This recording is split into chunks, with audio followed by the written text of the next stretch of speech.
భారత విప్లవ పంథా ఏంటి అనేది 1940 నుంచే మన దేశంలో ముఖ్యంగా తెలంగాణ సాయుధ విప్లవ పోరాటం నాడే పార్టీలో రెండు రకాల చర్చలు సాగినాయి.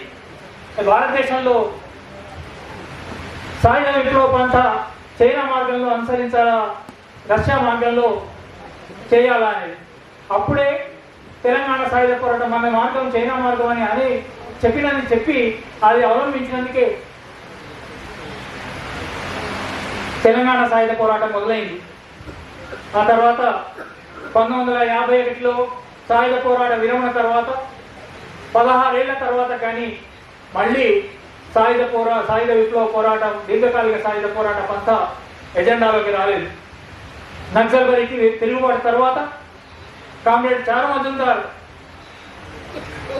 దీర్ఘకాలిక సాయుధ పోరాట పంథా ద్వారానే మన దేశంలో విప్లవం సాధ్యం అవుతుంది అని సూత్రీకరించి అంతటి ముందటి కంటే అంటే తెలంగాణ సాయుధ పోరాట కాలం నాడు కమ్యూనిస్టు పార్టీలో ఆ పార్టీ నాయకత్వంలో పూర్తి కేంద్ర కమిటీలో పూర్తి అంగీకారం లేదు సాయుధ పోరాట పంథా గురించి. కానీ నక్సల్బరీ తర్వాత ఏర్పడ్డ CPI-MLలో దీర్ఘకాలిక సాయుధ పోరాట పంథా ద్వారానే భారతదేశంలో విప్లవం వస్తుందని ఎంచుకొని ఈ దేశాన్ని అర్ధవలసార్థ భూస్వామ్యాన్ని సూత్రీకరించి భారతదేశంలో విప్లవోద్యమాన్ని ప్రారంభించారు. ఆ తర్వాత చరిత్ర ఇందులో ఈ దీర్ఘకాలిక సాయుధ పోరాట పంథా ఒక 50 ఏళ్ల తర్వాత 60 ఏళ్ల తర్వాత ఈరోజు మళ్ళీ వేణుగోపాల్ వాసుదేవరావు వల్ల ఇది ప్రశ్నార్థకమైంది. వాళ్ళు దీన్ని ఒక ప్రశ్నార్థకం చేయదలుచుకున్నారు. మన దేశంలో వేణుగోపాల్ మాటల్లోనే చెప్పాలంటే ఇకపై సాయుధ పోరాట పంథా ప్రాంతాల వారీగా రాజ్యాధికారం చేపట్టి దేశంలో విప్లవాన్ని విజయవంతం చేసే పంథా ఆ దీర్ఘకాలిక సాయుధ పోరాట పంథా ఇకపై మన దేశానికి అన్వయించడం సాధ్యం కాదు అని, కాబట్టి తాత్కాలికంగా సాయుధ పోరాట విరమణ చేయాలి అని ప్రతిపాదించారు.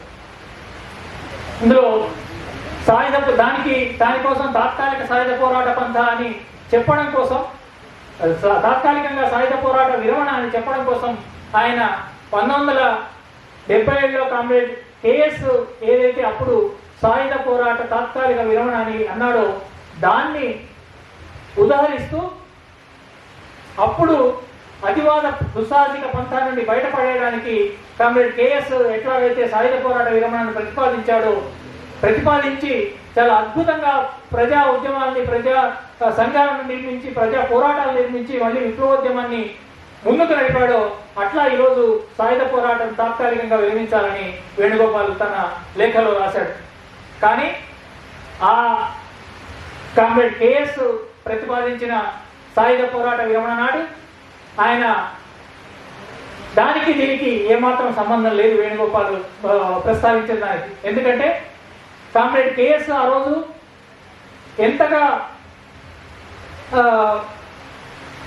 ఆ రోజు ఉన్న అతివాద దుస్సాహసిక పంథా నుండి బయటపడేయడానికి, అప్పుడు వచ్చిన అవకాశాలను వినియోగించడానికి, ఆ రోజు జరుగుతున్నవి కొన్ని సాయుధ పోరాటం పేరుతో జరుగుతున్న సాయుధ చర్యలు మాత్రమే, నిజంగా అది సాయుధ పోరాటం కాదు.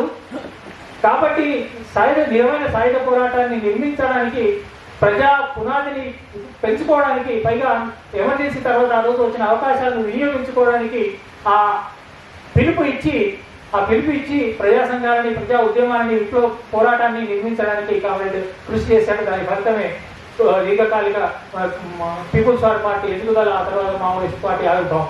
అయితే ఆనాడు KS ఉద్యమ విరమణ, సాయుధ పోరాట విరమణ అని అన్నప్పుడు మనం గుర్తుంచుకోవాల్సిందంటే ఆయన పార్టీ దగ్గర ఉన్న ఆయుధాలను తీసుకెళ్లి గవర్నమెంట్కి అప్పచెప్పాలని చెప్పలేదు.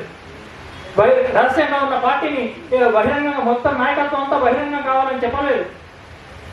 కొంతమంది అవసరాలకి అప్పటికి అవకాశం ఉన్న వాళ్ళు రహస్య జీవితంలో ఉన్నవాడైనా కొంతమంది బహిరంగ జీవితంలోకి కొద్దిమంది వచ్చిండొచ్చు. కానీ అది కాన్షియస్గా పార్టీ ఎవరిని పంపాలి, ఎవరిని లోపల ఉంచుకోవాలి అనే కాన్షియస్గా చేసి ఆ నిర్ణయాల ప్రకారం చేసింది. కానీ అంతే మూకుమ్మటిగా మొత్తం ఆయుధాలని ప్రభుత్వానికి అప్పచెప్పి రహస్య పార్టీ అంటూ లేకుండా చేసి బహిరంగంగా ఇప్పుడు ప్రజా ఉద్యమాలు నిర్మించాల్సిన అవసరం ఉంది అని వేణుగోపాల్ ప్రతిపాదించినట్టు కాంగ్రెస్ అనలేదు, చేయలేదు.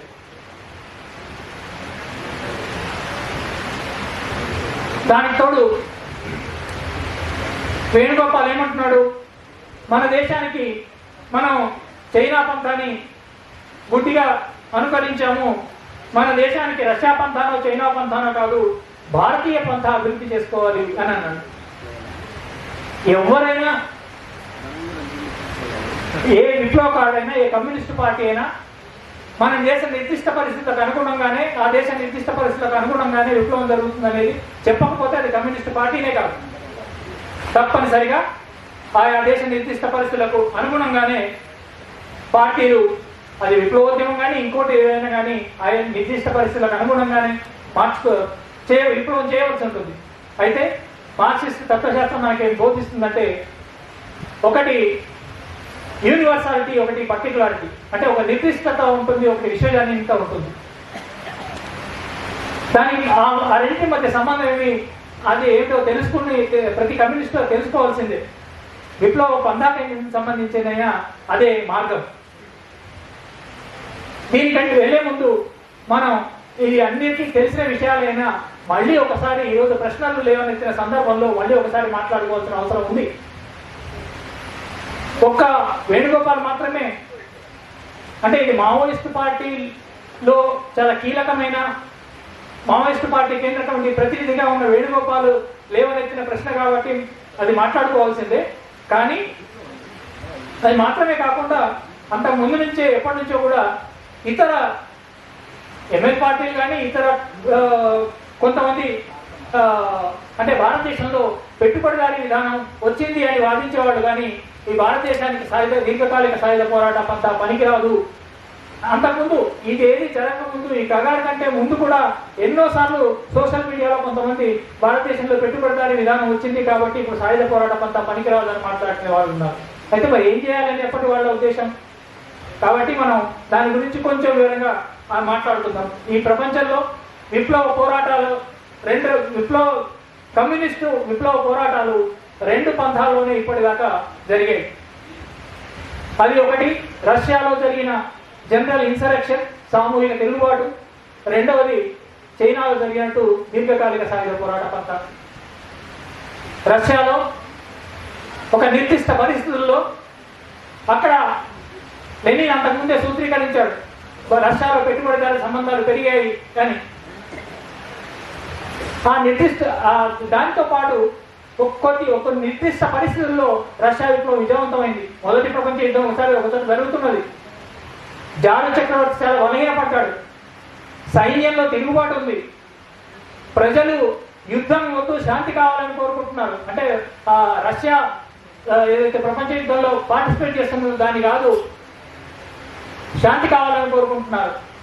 అది ఆ నిర్దిష్ట పరిస్థితుల్లో అంది వచ్చిన అవకాశాన్ని, ఎందుకంటే ఉదయం కామ్రేడ్ అజిత్ మాట్లాడుతూ చెప్పాడు, 1905 ఫిబ్రవరి నాటికి 1917 ఫిబ్రవరిలో కూడా లెనిన్ని అడిగినప్పుడు ఆయన నా జీవితకాలంలో జరుగుతుందో లేదో కానీ ఈ పద్ధతిలోని ఈ పంథ ద్వారా మాత్రమే విజయవంతం అవుతుందని లెనిన్ మాట్లాడాడు. కానీ అదే 1917 అక్టోబర్కి 5-6 నెలల కాలంలోనే పరిస్థితులు అనుకూలించినప్పుడు సరైన నిర్ణయం తీసుకున్న కేంద్ర కమిటీ కామ్రేడ్ లెనిన్ నాయకత్వంలో స్వాతంత్ర తిరుగుబాటు ద్వారా రష్యాలో విప్లవం విజయవంతం చేశారు. అది అక్కడ ఉన్న నిర్దిష్ట పరిస్థితులు. ఆ తర్వాత ఎందుకు ఇది ఒక జనరల్ పంథాగా రూపొందిందంటే అంతకుముందు కూడా పెట్టుబడిదారీ దేశాల్లో భూస్వామ్యం మీద తిరుగుబాటు జరిగినప్పుడు కూడా పెట్టుబడిదారీ దేశాలు ఏర్పడినప్పుడు కూడా ఆ పెట్టుబడిదారీ విప్లవాలన్నీ కూడా సార్వత్రిక తిరుగుబాటు ద్వారానే జరిగాయి. అట్లా అంటే అందుకే ఒక జనరల్ సూత్రీకరణ వచ్చింది, ఏమని పెట్టుబడిదారీ దేశాల్లో సార్వత్రిక తిరుగుబాటు ద్వారా విప్లవం విజయవంతం చేయాలి అని. నిజానికి ఇవేమీ లేకుండానే చైనాలో కూడా ఆ సార్వత్రిక చైనాకు సంబంధించి వచ్చినప్పుడు మనం దీర్ఘకాలిక పోరాట పంథా చైనా కమ్యూనిస్ట్ పార్టీ అనుసరించిందని తెలుసు. కానీ మనకు మొదట 1927లో చైనా కమ్యూనిస్ట్ పార్టీ రష్యాలో విప్లవం పట్టణాల్లో తిరుగుబాటు ద్వారా సాధించడానికి ప్రయత్నం చేసింది. పెద్ద ఎత్తున వేలాది మంది కమ్యూనిస్టులని ఊచకోత గురయ్యారు.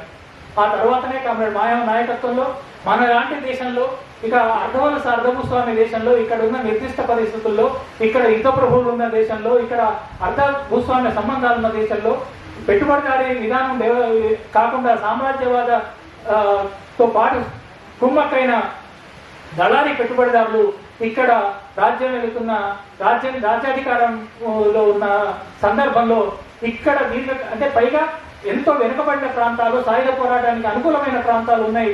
ఆనాటికే కమ్యూనిస్టు పార్టీ వద్ద జాతీయ విప్లవంలో అంతకుముందు జరిగిన జాతీయ విప్లవ కాలంలో మిగిలిన ఒక సెక్షన్ సైన్యం కూడా కమ్యూనిస్టు పార్టీ వద్ద ఉంది 1927 నాటికి. ఆ సైన్యాన్ని మీద ఆధారపడి ప్రాంతాల వారీగా అంటే గ్రామాలను చుట్టుముట్టి పట్టణాలను విముక్తి చేద్దాం అనే దీర్ఘకాలిక పంథ మావో అనుభవంతో, చైనా విప్లవ అనుభవంతో వికసింపజేశారు. దాని తర్వాత చైనా విప్లవం విజయవంతమైన తర్వాత స్థూలంగా ఈ పంథాన్ని ప్రపంచంలోని అర్ధభూస్వామ్య అర్ధవలస దేశాలన్నిటికీ వర్తించవచ్చు అనే ఒక సాధారణ సూత్రీకరణ జరిగింది. అంటే ఒక నిర్దిష్టమైన అనుభవం నుండి ఒక విశ్వజనీయ సూత్రంలాగా, ఒక సాధారణ సూత్రంలాగా దాన్ని మావో అభివృద్ధి చేశారు. ఎప్పుడైనా ఆనాడు మావో అయినా, అంతకుముందు లెనిన్ అయినా, మార్క్స్ ఎంగెల్స్ అయినా ఏ నిర్దిష్ట పరిస్థితుల నిర్దిష్ట విశ్లేషణ మార్క్సిజం అని అన్నారు. అంటే మావో అర్ధవలస అర్ధభూస్వామ్య విధాలకు దీర్ఘకాలిక సాయుధ పోరాట పంథ అని చెప్పినంత మాత్రాన అదే మక్కిగా ఏ అర్ధవలస అర్ధభూస్వామ్య దేశంలోనైనా అదే వర్తిస్తుందని అనుకోవడానికి వీల్లేదు. నిజానికి అట్లా వర్తించలేదు కూడా. అది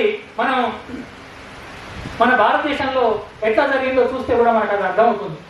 భారతదేశంలో స్థూలంగా మనం నక్సల్బరీ తిరుగుబాటు తర్వాత భారతదేశంలో కామ్రేడ్ చారు మజుందారు దీర్ఘకాలిక సాయుధ పోరాట పంథ మన మార్గం అని ఆనాటి సిపిఐఎంఎల్ నాయకత్వం సూత్రీకరించినప్పుడు దాంతోపాటు చైనా మార్గమే మన మార్గం అన్నది అట్లా అన్నా కూడా దాని అర్థం దీర్ఘకాలిక సాయుధ పోరాట పంథ మన మార్గం అని.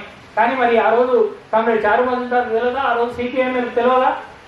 ఏమని అక్కడ చైనాలో మొదటి నుంచే కమ్యూనిస్టు పార్టీకి విప్లవ సైన్యం ఉంది, విముక్తి సైన్యం ఉంది. మన దేశంలో విముక్తి సైన్యం కదా, ఆయుధాలు కూడా లేవు కమ్యూనిస్టు పార్టీల దగ్గర. అంటే తెలంగాణ సాయుధ పోరాట కాలంలో అప్పుడు పోరాటం చేసినప్పుడు సాధించుకున్న కొన్ని ఆయుధాలు అక్కడిక్కడ ఉండొచ్చు, కానీ లేదు అంతకుముందు మన దేశంలో బ్రిటిష్ వాళ్ళకు వ్యతిరేకంగా కూడా సాయుధ పోరాటం ఆ రకంగా జరగలేదు. కాబట్టి ఎక్కడ కమ్యూనిస్టుల దగ్గర ఆయుధాలు లేవు. అయినా ఆ రోజు దీర్ఘకాలిక పోరాట పంథ ఎంచుకున్నారంటే మన నిర్దిష్ట పరిస్థితుల్లో ఒక్కొక్క విప్లవకారుని, ఒక్కొక్క కార్యకర్తను తయారు చేసుకొని వాళ్ళు విప్లవ సైనికులుగా తయారు చేసుకొని సైన్యాన్ని నిర్మాణం చేయాలనే నిర్దిష్టమైన అంచనాతోనే ఆ పిలుపునిచ్చింది. మరి ఇది చైనా పంథాన్ని మన దేశం బుద్ధిగా అనుసరించినట్టు ఎట్లా అవుతుంది? కాబట్టి ఆ ఎరుక మన దేశంలో ఎట్లా నిర్మించాలనే ఈ ఒక నమూనా మన దగ్గర ఏం లేదు. దీర్ఘకాలిక సాయుధ పోరాట పంథ ఒక స్థాయికి వచ్చిన తర్వాత అంటే ప్రజావిముక్తి సైన్యం ఏర్పడుతున్నాం, దానికి సంబంధించి మావో రచనలు ఎన్నో మనకు గైడెన్స్గా ఉపయోగపడేది. కానీ విప్లవ సైన్యాన్ని ఒక్కరొక్కరిగా సమీకరించి నిర్మించే అనుభవం ఏ చైనా నుంచి మనం నేర్చుకోలేదు. అది భారతదేశంలో నిర్దిష్టంగా నేర్చుకొని అన్వయించుకొని నిర్మించిన అనుభవమే. ఆ అనుభవం నుంచే ఆ తర్వాత కూడా ఫిలిప్పీన్స్లో, నేపాల్లో, పెరులో జరిగిన విప్లవోద్యమాల అనుభవాల నుంచి ఈ దేశంలో 2 దశాబ్దాల పాటు అంటే 1980 నుండి, అంటే 1980 అని ఎందుకు అంటున్నానంటే నక్సల్బరీ శ్రీకాకుళ పోరాటాల వెనుకబాటు పట్టిన తర్వాత చాలా చైతన్యయుతంగా అడవిలోకి గెరిల్లా దళాలను పంపి అడవిలో విప్లవోద్యమాన్ని సాయుధ పోరాట పంథాకు బీజప్రాయంగా అటవీ ప్రాంతాల్లో అంటే వెనుకబడిన ప్రాంతాల్లో, అటవీ ప్రాంతాల్లో విముక్తి ప్రాంతాలను నిర్మించాలనే లక్ష్యంతో 1980లో మొదటిసారి దళాలు పంపించింది. కాబట్టి 1980 నుంచి 2000 వరకు అంటే ఒక 20 ఏళ్ల పాటు వందలాది వేలాది మంది కమ్యూనిస్టు విప్లవకారుల రక్త తర్పంతో వచ్చిన అనుభవంతో 2000 సంవత్సరం డిసెంబర్ 2 నాడు, అంతకుముందు సంవత్సరమే కామ్రేడ్ శ్యామ్ మహేష్ మురళీలను పట్టుకొని కాల్ చేసిన దాన్ని అయితే ఆ రోజు డిసెంబర్ 2 నాడు 1999 నాడు వాళ్ళ ముగ్గురిని పట్టుకొని ప్రభుత్వం కాల్ చేసింది. ఆ 2000 సంవత్సరంలో మొట్టమొదటిసారిగా పీపుల్స్ లిబరేషన్ గెరిల్లా ఆర్మీ ఏర్పరచుకుంది. అది మన దేశ అనుభవం నుంచి, నేపాల్ అనుభవం నుంచి, ఫిలిప్పీన్స్ అనుభవం నుంచి, ఈ మూడింటి అనుభవాల నుంచి అప్పటికి ఉన్న దళాలను, ప్లటూన్లను ఒక నిర్మాణంలోకి ఏర్పరిచి ఒక వ్యవస్థీకృతమైన ప్రజా సైన్యాన్ని మొట్టమొదటిసారిగా, అంటే నిజానికి చెప్పాలంటే భారతదేశ చరిత్రలోనే మొట్టమొదటి వ్యవస్థీకృత ప్రజా సైన్యం ఏర్పడ్డది 2000 డిసెంబర్ 2 నాడు. అంతకుముందు ఎప్పుడు పీడిత ప్రజలకు తమకంటూ ఒక సైన్యం లేదు. ఆదివాసీలు తిలకామంజీ నాయకత్వంలో, సిద్ధుకామ్ నాయకత్వంలో, కుమరం భీమ్ నాయకత్వంలో, ఇట్లా రామ్జీ గుండాదోర్ వీళ్ళ నాయకత్వంలో ఎన్నో తిరుగుబాట్లు చేసింది, కానీ ఒక వ్యవస్థీకృత సైన్యం అని ఏర్పడలేదు. అది ఏర్పడింది మాత్రం పీపుల్స్ వార్ నాయకత్వంలో 2000 డిసెంబర్ 2 నాడు. అంటే భారతదేశ నిర్దిష్ట పరిస్థితుల్లోనే, అది ఇక్కడి నిర్దిష్ట అనుభవాలతోనే ఇతర అనుభవాల నుంచి కూడా నేర్చుకుంటూ ఏర్పడిన పంథా సైన్యం అది. అట్లా 2004లో ఆ పిఎల్జీ అనే పీపుల్స్ వార్ ఎంసీసీ మర్జర్ అయ్యి మావోయిస్ట్ పార్టీ ఏర్పడిన తర్వాత ఆ పిఎల్జీ అని అప్పటిదాకా పీపుల్స్ గెరిల్లా ఆర్మీ అని ఉన్నదాన్ని పీపుల్స్ లిబరేషన్ గెరిల్లా ఆర్మీ అని పేరు మార్చుకొని అప్పటి నుంచి ఇంకా చాలా పెద్ద ఎత్తున గెరిల్లా సైన్యాన్ని నిర్మించే ప్రయత్నం సాగింది. అంటే ఇది ఈ దేశ నిర్దిష్ట అనుభవాలతోనే ఈ నిర్మాణం అంతా సాగింది. అంతేగాని చైనాను గుడ్డిగా అనుకరిస్తూ కాదు అనేది మనం గుర్తుంచుకోవాలి.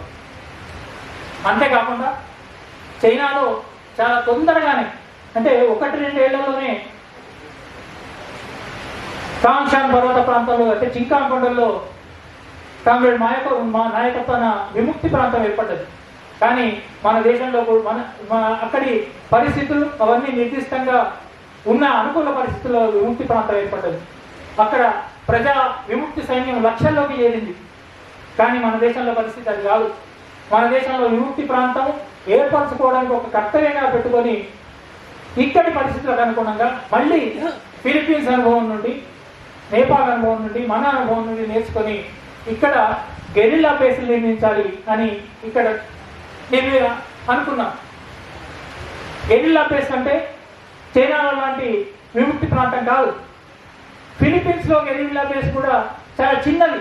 అంటే ఒక ప్లటూన్ ప్రాంతం ఉంటే ఆ ప్లటూన్ చుట్టుపక్కల ఉన్న ప్రాంతం మాత్రమే, అంటే ప్లటూన్ ఆపరేట్ చేసే ప్రాంతం మాత్రమే అక్కడ గెరిల్లా బేస్. కానీ ఇక్కడ గెరిల్లా బేస్ అన్నది అట్లాంటిది కాదు. సువిశాల ప్రాంతమైన కంటిన్యూస్ ప్రాంతంలో గెరిల్లా బేస్ ఏర్పాటు చేసుకోవాలని నిర్ణయించింది. అంటే ఏది కూడా ఇక్కడి నిర్దిష్ట పరిస్థితుల్లో, ఇక్కడి నిర్దిష్ట అనుభవాల నుండి రూపొందించుకున్న సిద్ధాంతాలే ఇవి. అంతేగాని చైనాను, రష్యాను అనుసరించి నిర్మించుకున్న సిద్ధాంతాలు కావు అని చెప్పడానికి ఇంత వివరంగా చెప్పాను. అయితే ఇట్లా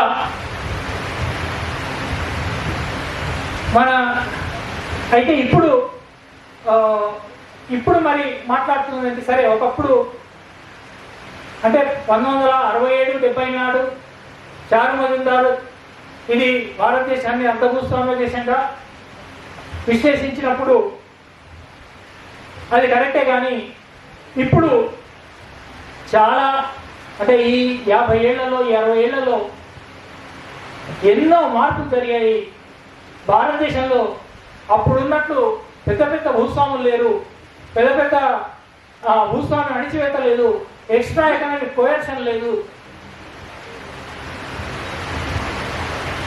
కాబట్టి కూడా ఆ రోజు ఆనాటి నిర్దిష్ట పరిస్థితుల్లో నిర్ణయం తీసుకున్నారు. కానీ దీర్ఘకాలిక పోరాటం గురించి ఇప్పుడు అది పనికిరాదు. ఇప్పుడు మనం ఈ అంటే శత్రువు చాలా కమ్యూనికేషన్స్ వీటన్నిటిలో చాలా బలంగా అయింది కాబట్టి మనం పంతాన్ని ఇప్పుడు మార్చుకోవాలి అని కూడా వీళ్ళు వాదిస్తున్నారు. అయితే ఈ ఈ 6 దశాబ్ద కాలంలో మరి సామాజిక సంబంధాల్లో ఉత్పత్తి సంబంధాల్లో మార్పు రాలేదా? తప్పనిసరిగా వచ్చాయి. ఈ 2 కారణాలతోటి ఈ సంబంధాల్లో మార్పులు వచ్చినాయి. ఒకటి, నక్సల్బరీ కాలం నుండి భారతదేశంలో జరిగిన విప్లవ పోరాటం, అంటే ప్రజా పోరాటాలు, రైతాంగ సాయుధ గెరిల్లా పోరాటం దానికి చాలా ముఖ్యమైన కారణం. భూస్వామ్యం మీద చాలా పెద్ద ఎత్తున తెలంగాణలో, పల్నాడు లాంటి వెనుకబడిన ప్రాంతాల్లో, శ్రీకాకుళం, ఉభయ గోదావరి జిల్లాల్లో, బీహార్లో, బెంగాల్లో, కొన్ని యూపీ ప్రాంతాల్లో ఇక్కడ అంతా కూడా చెలరేగిన భూస్వామ్య వ్యతిరేక పోరాటం ఏదైతే ఉందో సిపిఎంఎల్ నాయకత్వంలో, people's war MCC party NTR నాయకత్వంలో, ఇతర ఎంఎల్ పార్టీల నాయకత్వంలో కూడా భూస్వామ్య వ్యతిరేక పోరాటాలు పెద్ద ఎత్తున జరిగాయి. అది లిబరేషన్ కావచ్చు, ఇక్కడ ప్రజాపంత జనశక్తి ఎంఎల్ పార్టీలు కావచ్చు, ఈ వీటి నాయకత్వంలో కూడా భూస్వామ్య వ్యతిరేక పోరాటాలు జరిగాయి. ఈ భూస్వామ్య వ్యతిరేక పోరాటాలు జరిగినప్పుడు దానికి ప్రతిస్పందనగా కూడా అది వీటిని అంటే రెడ్ రెవల్యూషన్ బదులు గ్రీన్ రెవల్యూషన్ తీసుకురావాలి అని ఒక రకంగా అంటే పాలక వర్గాలు చాలా కాన్షియస్గానే వాళ్ళు దాంట్లో రాసుకొని అంటే to avoid red revolution we have to bring green revolution అని, ఎర్ర విప్లవం రాకూడదంటే మన దేశంలో గ్రీన్ రెవల్యూషన్ తీసుకురావాలని అమెరికా తన పత్రాల్లో రాసుకొని ఇక్కడ హరిత విప్లవానికి దారులు వేసింది. దాంట్లో 2 ప్రయోజనాలు, ఒక రాజకీయ ప్రయోజనం, రెండవది రాజకీయ ప్రయోజనం ఇప్పుడు మనం చెప్పినట్టు రెడ్ రెవల్యూషన్ బదులు గ్రీన్ రెవల్యూషన్ రావాలనేది, రెండవది సామ్రాజ్యవాదం తన మార్కెట్ను విస్తరించుకోవడం కోసం భారతదేశ సమాజాన్ని ఇక్కడి ఇండస్ట్రీని కానీ ఇక్కడ వ్యవసాయాన్ని కానీ తనకు అనుకూలంగా మలుచుకొని తన లాభాపేక్ష కోసం ఈ రెండింటి కారణంగా ఎన్నో మార్పులు తీసుకొచ్చింది. అంటే ల్యాండ్ సీలింగ్ యాక్ట్ కానీ ఇటువంటి పోరాటాల వల్లనే 170 లాంటి యాక్ట్స్ వచ్చినది కూడా ఈ పోరాటాల వల్లనే. అంతకుముందు ఆదివాసులు చేసిన అనేక తిరుగుబాట్ల కారణంగా రాజ్యాంగంలో 5th షెడ్యూల్ ముఖ్యంగా రాజ్యాంగ సభలో కామ్రేడ్ జైపాల్ సింగ్ చేసిన రాజ్యాంగ సభలో చేసిన చర్చల వల్ల రాజ్యాంగంలో 5th షెడ్యూల్ 6th షెడ్యూల్ రావడానికి చాలా దోహదం పడ్డాయి. దాని వెనకాల ఆదివాసీ పోరాటాలు ఉన్నాయి. అట్లాగే శ్రీకాకుళం పోరాటం వల్ల ఇక్కడ 170 యాక్ట్ రావడం, ఇటువంటివన్నీ అంటే ఒకవైపు ప్రజా పోరాటాల వల్ల ఈ మార్పులు సంభవిస్తుంటే అంటే ల్యాండ్ సీలింగ్ యాక్ట్ ఇవన్నీ కూడా రావడానికి ఆ నేపథ్యం ఉంది, ఎంతో అరకొరగానైనా అమలు చేయడానికి. దాంతోపాటు ఇది ఒకవైపు ఈ అమలు చేయడం ఒకటైతే, రెండవది విప్లవ పోరాటాల వల్ల ఏమైంది, భూస్వాములు తమ భూముల్ని అమ్ముకోవడము వీలైనంత అమ్ముకున్నారు, ప్రతిఘటన తగ్గినప్పుడు అమ్ముకున్నారు.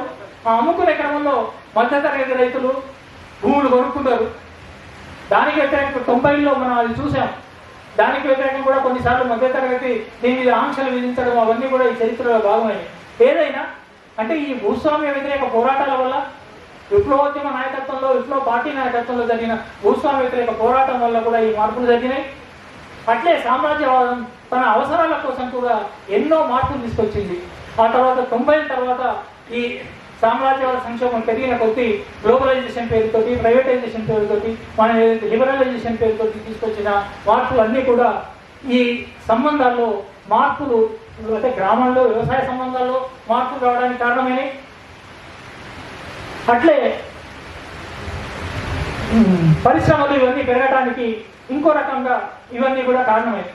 అయినంత మాత్రాన మరి ఇట్లా ఉత్పత్తి సంబంధాలు, ఈ పెట్టుబడి సంబంధాలు పెరిగిన భూస్వామ్య సంబంధాలు వీటైనంత మాత్రాన మరి సాయుధ పోరాట కాబట్టి ఇక్కడ సాయుధ పోరాటం అంతా కాదు,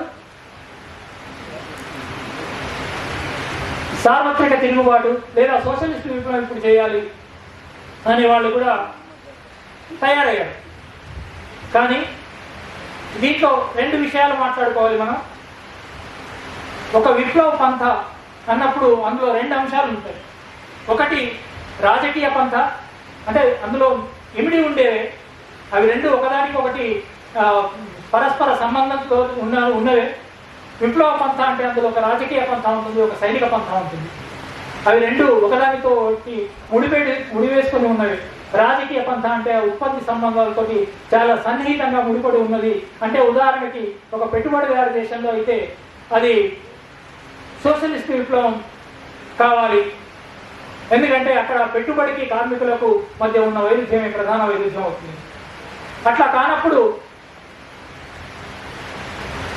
అంటే అర్ధవత్స అర్ధభూస్వామి దేశంలో అయితే దానికి సంబంధించిన మిత్రులు ఎవరు, శత్రువు ఎవరు, మిత్రువర్గాలు ఏవి, శత్రువర్గాలు ఏవి, ఏ వర్గాల మీద ఆధారపడి మనం విప్లవం చేయాల్సి ఉంటుంది, పునాది వర్గాలు ఏంటి, మిత్ర వర్గాలు ఏంటి, ఇవన్నీ దీనికి సంబంధించింది రాజకీయ పంథ. అంటే ఇక్కడ అర్ధవత్స అర్ధభూస్వామి దేశాల్లో దళారీ బ్యూరోక్రాటిక్ పెట్టుబడిదారులకు వ్యతిరేకంగా, భూస్వామ్యానికి వ్యతిరేకంగా కలుపుకొచ్చే శక్తులన్నింటినీ కలుపుకొని నూతన ప్రజాస్వామిక విప్లవం తేవడం అనేది ఇది రాజకీయ పంథ. ఈ రాజకీయ పంథాన్ని అమలు చేయడానికి ఉండే సైనిక పంథాలు ఏంటి? ఇంతకుముందే మనం చర్చించినట్టు సైనిక పంథాలు రెండు, ఒకటి సార్వత్రిక తిరుగుబాటు, రెండవది దీర్ఘకాలిక ప్రజాయుద్ధ పంథ. పెట్టుబడిదారు దేశాల్లో సార్వత్రిక తిరుగుబాటు అనేది మనం చూసాం. మరి మన దేశం లాంటి దేశంలో ఇంకా రెండే ఉన్నాయి, ఇంకా దానికి మించి ఇంకో మూడో మార్గం ఏమీ లేదు. మూడో మార్గం అంటే పార్లమెంటరీ పంథ, అది విప్లవ పంథ కాదు. అంటే సెకండ్ ఇంటర్నేషనల్ కాలం నుండే బెర్న్స్టీన్, ఆ తర్వాత క్రిస్చెవ్ శాంతియుత పరివర్తనని పార్లమెంటరీ ద్వారా అధికారం తీసుకురావచ్చు అని చెప్పే పంథ ఒకటి ఉంది, కానీ అది విప్లవ పంథ కాదు. కాబట్టి దాని గురించి చర్చించాల్సిన అవసరం లేదు. విప్లవ పంథాలు రెండే, దీర్ఘకాలిక పంథ లేదా సాయుధ తిరుగుబాటు పంథ, సార్వత్రిక తిరుగుబాటు పంథ. సో దీర్ఘకాలిక మన దేశంలో పెట్టుబడిదారి సంబంధాలు పెరిగిన ఇప్పుడు ఏ మేరకు పెరుగుతున్నాయి, మనం అంటే 50 ఏళ్ల కిందట ఉన్న పరిస్థితి ఇప్పుడు లేవు, 40 ఏళ్ల కింద పరిస్థితి ఇప్పుడు లేవు, 90ల కంటే ముందు ఒకలా ఉంది, ఇప్పటికి ఒకలా ఉంది. ఇంకా ఇప్పుడే లెనిన్ అన్నట్టు చెప్పాలంటే మన జీవిత కాలంలోనే విప్లవం జరుగుతుందని అనిపించడం లేదు. కాబట్టి జరుగుతుండొచ్చు కూడా. లెనిన్ 7 నెలల్లోనే ఆ మార్పు ఇదైంది. కాబట్టి కొన్నిసార్లు రాజకీయ మార్పులు ఒక దశాబ్దపు పరిణామాలన్నీ ఒక వారంలో కూడా జరగవచ్చు అని కూడా లెనిన్ అన్నారు. కాబట్టి అట్లా జరగవచ్చు, అది దాని గురించి కాదు. కానీ అంటే అది ఏది జరిగినా, అటువంటి మార్పులు ఏది జరిగినా, ఇది రెండు ఉన్న పంథాల్లో దీర్ఘకాలిక పంథ, దీర్ఘకాలిక సాయుధ పోరాట పంథ లేదా సార్వత్రిక తిరుగుబాటు పంథ అన్నప్పుడు మన దేశంలో ఉన్న సామాజిక సంబంధాలు, ఉత్పత్తి సంబంధాలు, వీటన్నిటినీ పరిగణలోకి తీసుకొని ఆలోచించినా కూడా ఇక్కడ పెట్టుబడిదారు సంబంధాలు, వ్యవసాయ రంగంలో పెట్టుబడిదారు సంబంధాలు ఖచ్చితంగా పెరుగుతున్నాయి. మునుపట్ల ఒక పెద్ద భూస్వామి వ్యతిరేకంగా భూమి లేని నిరుపేదల్ని దున్నేవారికే భూమి నినాదంతో ఎట్లయితే మొబిలైజ్ చేయగలిగినామో ఇప్పుడు అట్లా చేయలేకపోతుండొచ్చు. దాన్ని సమీకరించడానికి ఇంకేం చేయాలి అనేది అది సృజనాత్మకంగా అది తీసుకోవాలి. అది ఇప్పటి వరకు ఏ పార్టీ లేదా ఈ పంథాల గురించి చర్చ చేసిన వాళ్ళు ఎవరు లేరు. అది సృజనాత్మకంగా కమ్యూనిస్ట్ పార్టీ ఇంకా చేయవలసే ఉంది. దానికి